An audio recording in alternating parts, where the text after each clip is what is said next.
ខ្ញុំនឹងបង្ហាញជូនលោកគ្រូទាក់ទងនឹងរបៀប print ផែនការបង្រៀនត្រីមាសទី1សម្រាប់គ្រូមុខវិជ្ជាបាទភាសាដល់រដូវកាលដែលយើងបានបញ្ចប់ត្រីមាសទី1ហើយគឺខែធ្នូមករាកុម្ភៈយើងកន្លងបាន3ខែដូច្នេះលទ្ធផលនៃការបង្រៀនយើងក៏លោកគ្រូអាច print បានបាទអញ្ចឹងរបៀប print គឺលោកគ្រូចូលទៅក្នុងត្រាស់2025របស់យើងលោកគ្រូអាចបើក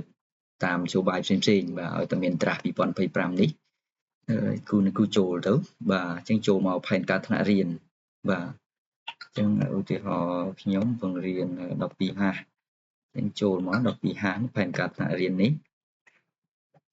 ហើយគ្រូចូលទៅមុខវិជ្ជារបស់លោកគ្រូបាទ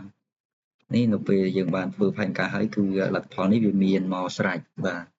អញ្ចឹងលោកគ្រូមិនបាច់ធ្វើអីទេគឺនៅក្នុងនេះយើងមាន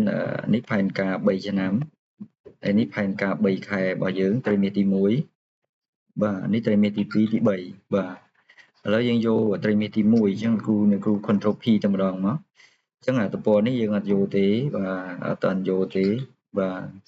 ចាំចប់ឆ្នាំយើងយកនេះយើងយក3ខែត្រីមាសទី1អញ្ចឹងគ្រូនៅទំព័រទី2ណាបាទទំព័រទី2អញ្ចឹងវាអត់មាន error បញ្ហាអីទេយើងមានលទ្ធផលផែនការរបស់យើងហើយនេះលទ្ធផលជាក់ស្ដែងបាទនេះផែនការនេះជាក់ស្ដែងបាទចុងខែនេះអញ្ចឹងលោកគ្រូចូលនឹងហើយលោកគ្រូយក next បាទយក next លោកគ្រូរើសម៉ាស៊ីន print នេះរើសម៉ាស៊ីន print នៅទីនេះកន្លែង page នេះលោកគ្រូយក custom អញ្ចឹងយកវាយលេខ2បាទវាយលេខ2មកវានឹងចេញតែត្រីមាសទី1ហ្នឹងទេលោកគ្រូអាច print បានបាទ print បានចុច print មកវាទៅហើយបាទអញ្ចឹងពេលដែលលោកគ្រូ print ចេញមកកន្លែងរៀបចំដោយគ្រូមុខវិជ្ជានេះលោកគ្រូចុះហត្ថលេខាមកហើយត្នេះជូនប្រធានក្រុមបច្ចេកទេសចុះហត្ថលេខាហើយត្នេះចាំយកមកឲ្យខាងខ្ញុំបាទដើម្បីចុះហត្ថលេខា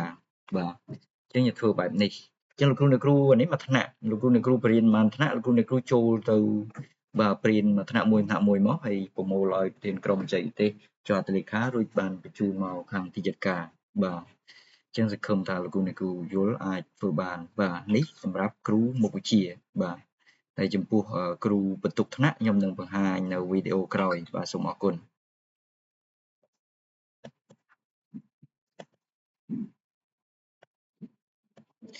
ពេលលោកគ្រូបរៀនថ្នាក់ណាលោកគ្រូចូលទៅ